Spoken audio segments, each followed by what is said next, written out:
Good day, students. Welcome to another lecture in business communication. Today we are going to look at running and taking part in meetings. Let's look at the content. We are going to define meetings. We are also going to look at the advantages as well as the disadvantages of meetings. And we are going to discuss on where meetings go wrong. We are also going to look at the guidelines for an effective meeting as well as how to plan for meetings. Right, so let's define meetings. We are saying that generally meetings means an occasion when people come together to discuss or decide something. Meeting members get together and discuss a problem or an issue or a special matter.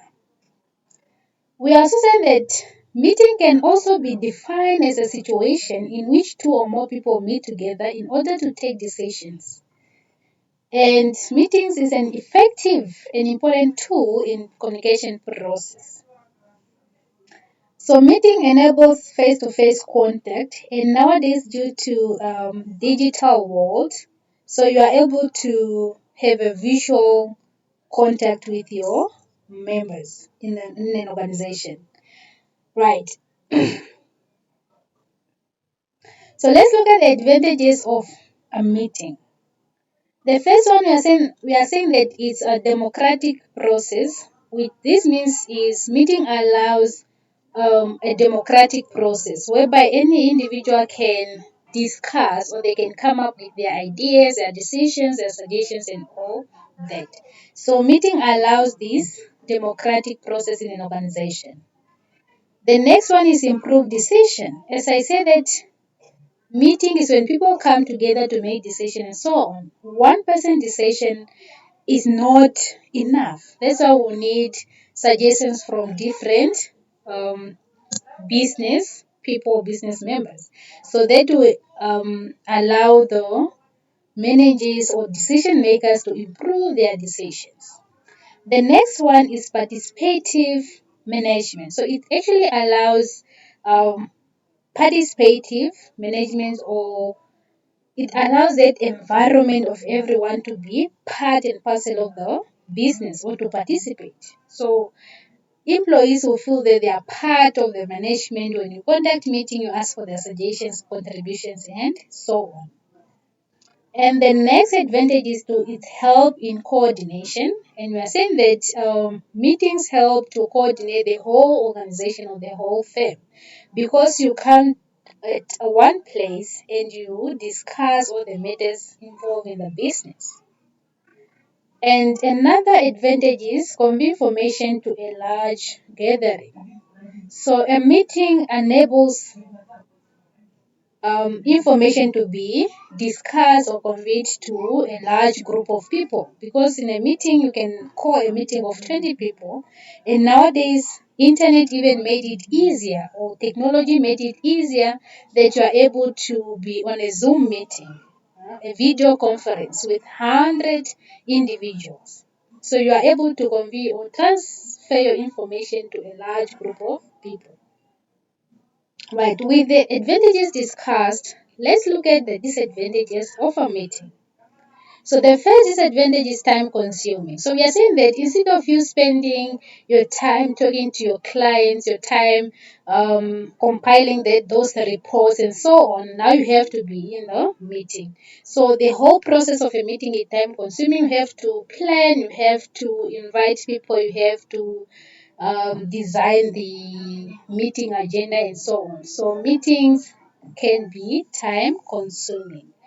Another one is costly. So we are saying that to conduct a meeting, it can be costly. So in most cases, when you are conducting a meeting, you need to print an agenda.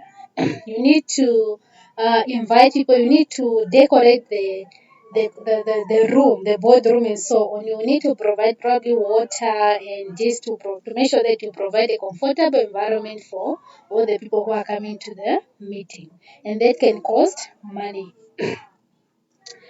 Another disadvantage is formalities. So we are saying that a meeting follows a lot of formally. There should be a formal procedures of how to write an agenda, how to do minutes, and so on, how to conduct a meeting. So sometimes it's just a lot of work to make sure that you follow those formal procedures.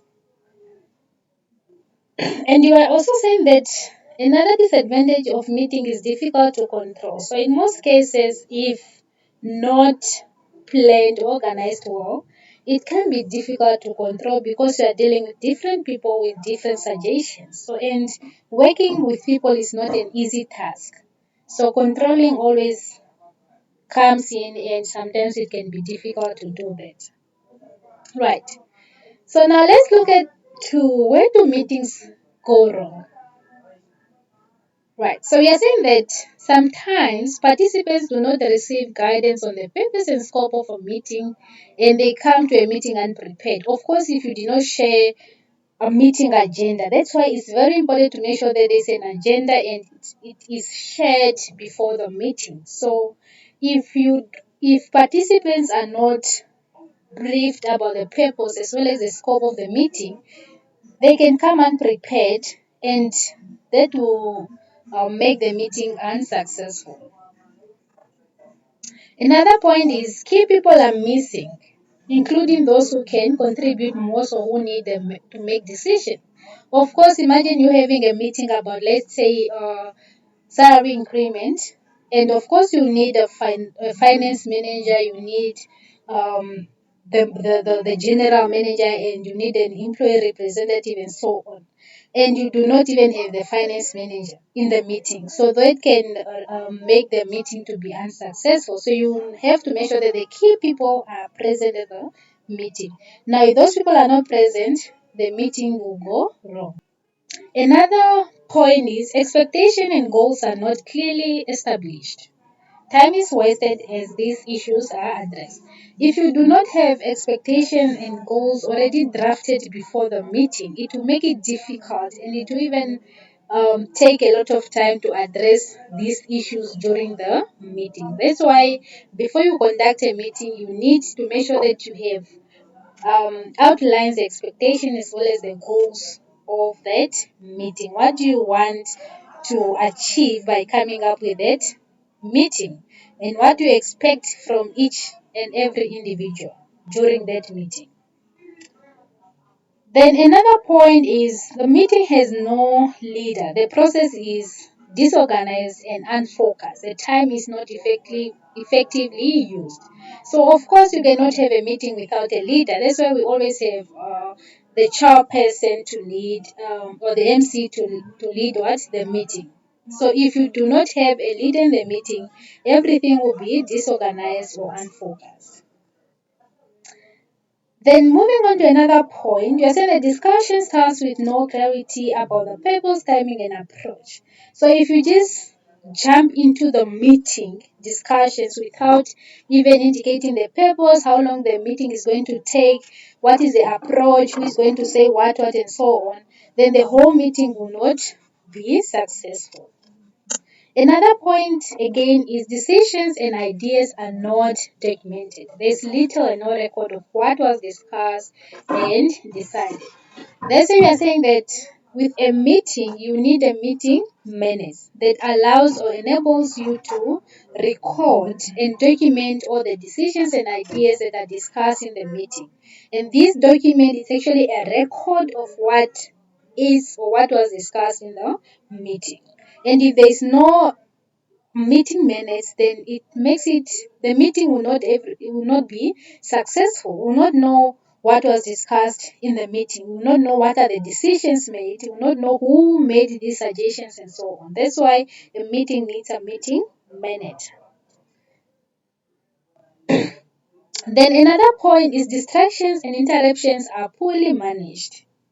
The process is often derailed or diverted. So you have to make sure that all distraction or interruption are well managed. If you don't have a well proper procedures of how to manage or control this distraction, the meeting will not succeed. Then the last point is follow-up plans and the responsibilities are not clearly defined. So we are saying that after the meeting is done, there should be a follow-up plan or responsibilities to say that no, at the end of this meeting, our next meeting is going to take place when, right? Or we have agreed. So the follow-up plans or responsibility, doing all the final suggestions is to say that no, we have agreed that this is what is going to happen, so this is what should happen, and this is what we are going to do next. So there should be a follow-up plan as well as responsibilities of what is going to happen. So these are the points or some of the points that actually interfere the success of the meeting and they should be avoided. Let's move on to the 8 guidelines of an effective meeting. So it's not every time that meetings are not effective or successful. Sometimes meetings can be effective. So now what are the 8 guidelines that can make a meeting effective? Define the purpose clearly and concisely. So you need to know the purpose of the meeting. You cannot just call up a meeting without the purpose. Why do you need to call that meeting? Are you going to discuss about salary increment? Are you going to discuss about COVID-19? Are you going to discuss about improving the environment of workers and so on? So there should be a purpose.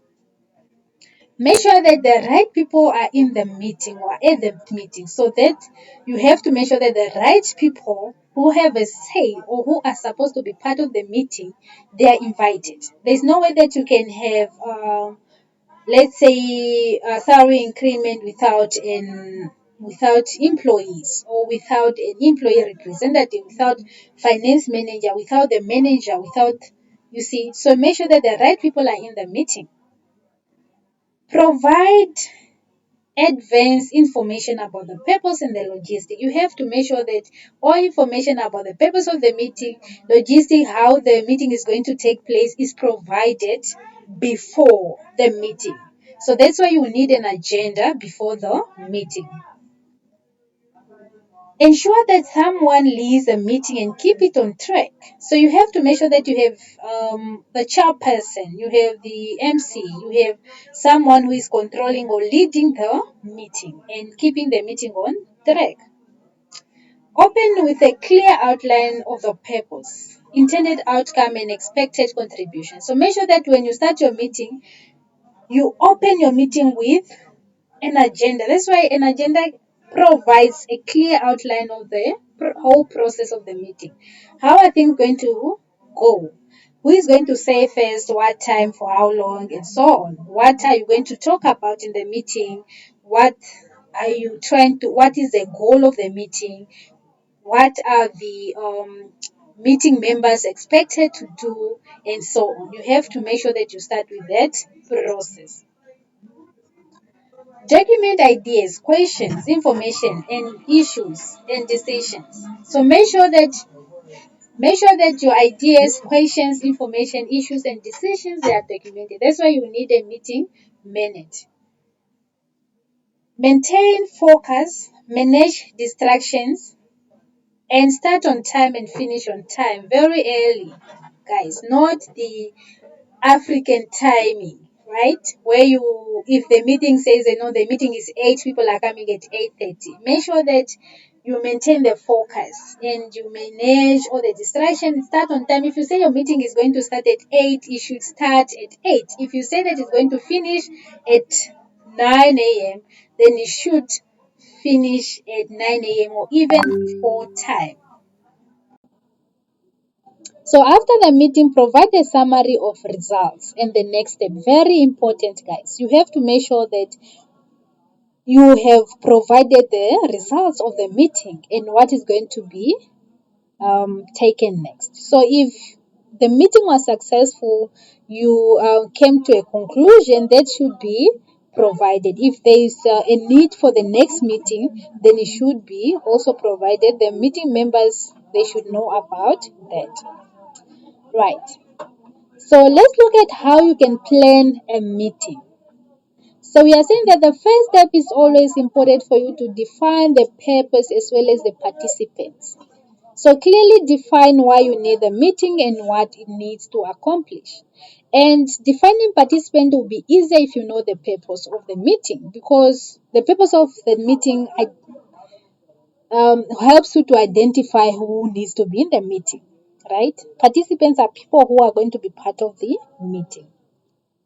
The next step is for you to establish leadership and logistics. That's why you need a person.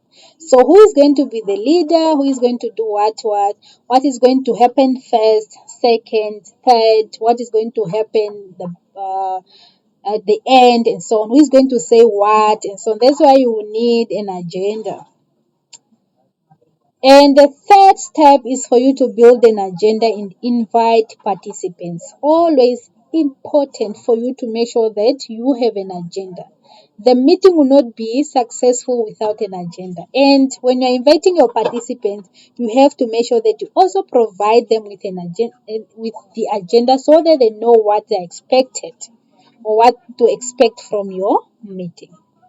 Well, guys, so this will take us to the end of our lecture today. If you have any questions, suggestions, or contributions, do not hesitate to contact me. Thank you for listening. I'll see you in our next lecture.